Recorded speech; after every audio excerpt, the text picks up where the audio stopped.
on performance na nkonkan kwa me nyene enye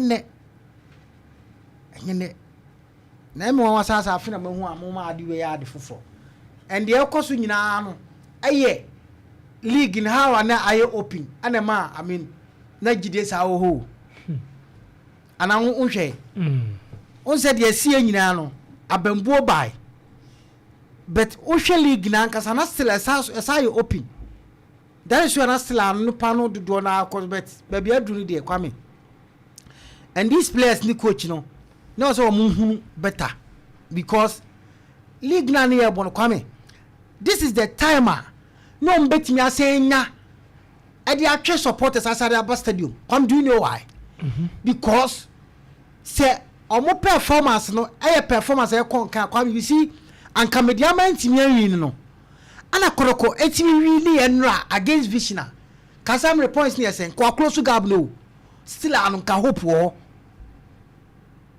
at least obasa ma supporters no be hope kakra say no the league is not over because we now ubenya against Vision no ema onya points no bi e count points on and again omo dastro no so kwa mo ntimi awin so meaning what close gap no and next games no at least ebesima draw ma bakakra because one more oxygen no bi entini hope no da so ho life no da so ho berene sa o sa betena ho eno ase ni pa bakakra oh nenye da bi kwame omo yade o ni pere ba se de omo yade o because on any day we have bambo ni de na team na kwame na bad day say san me na omo mba na me expect so mba sample so omo mba na omo yade. So it was a good moment for the boys and the coach to win this particular game, to put smile on their faces and come in. Na more hope no kakra say at least league is still ano. Be smile bibi. The last season Liverpool enya AG league no similar to near Kosui. Ghana Premier League because it got to a point Liverpool could dash through. A due moment you know. Kwame na Liverpool lose matches but ene omo na omo de na chi no performance no enkon kaniti omo lose match no kwa yet no omo da so no teams that can team catch omo eno na esi wo mediama because the past three matches mediama performance no they can win matches ba kwame ene omo de na chi ni nyina no omo so brese ne omo be catch omo no makosa omo humpo entene mediama ebelusu mediama wo draw but omo de la chinso be fota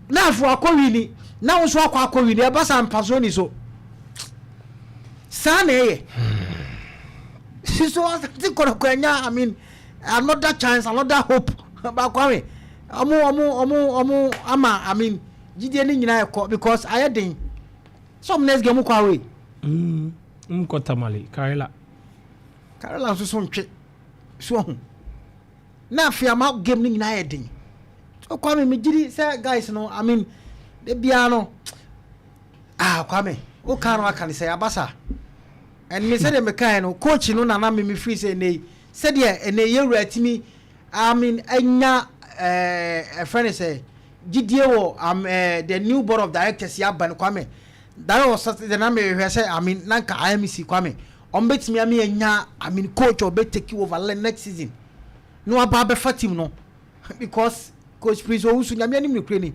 game o mo bo na nra no similar to the omsa no house of folk edu ba bi no kwame yan crossing nko crossing ko ade ne so mfa and so it na no what are you like I don't know what are you up to crossing ko anu enu sa enu ka so no na mo yes so I mean me who that is intino and they only na ba ko supporters ba ko bi bu afu ho say and they the ordinary be was am fana de nko o say akosi apere de ba o say am fana de nko ha adwen kwame so who dey see o dreams FC me huye so huye supporters ni ya bu supporters say so huye me huye na the certain ni say police ni je ho pata ntokwa no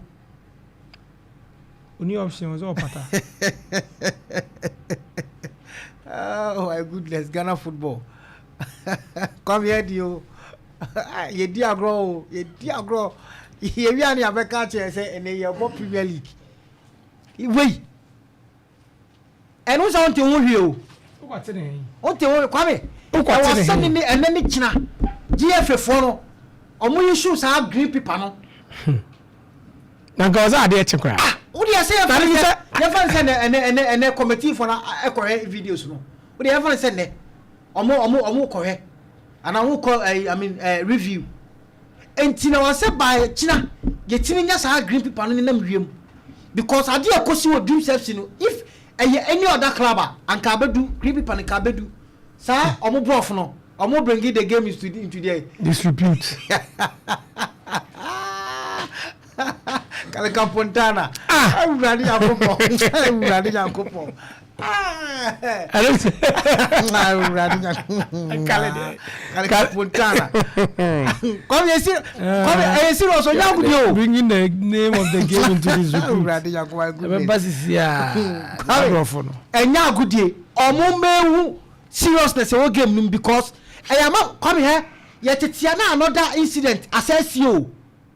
Asa agro yet has say na another incident assess because and already the near sia hodu I mean Diana supporter no kwame see the sia hodu no ye pena bono police for gina ho omumum na epata na nkene oni o san komo ya arrest no bere no omumum pata aziri obi kwame yet has say ni asanya another incident GFA kwame omunya munyoma omunyo me da kombe ji omani so na mpara me bo se ne akoso makomo na tuma yi omani kwame da kuna nka atane aye omo na nki ahwe asema nkombe ba abeka ni ahwe actions omo beye ni ahwe ensemo ankane nkombe ba bonten kwame ye mu bi wo ha ye twen e wodu ebeba am say emre no ko ana sure my listeners in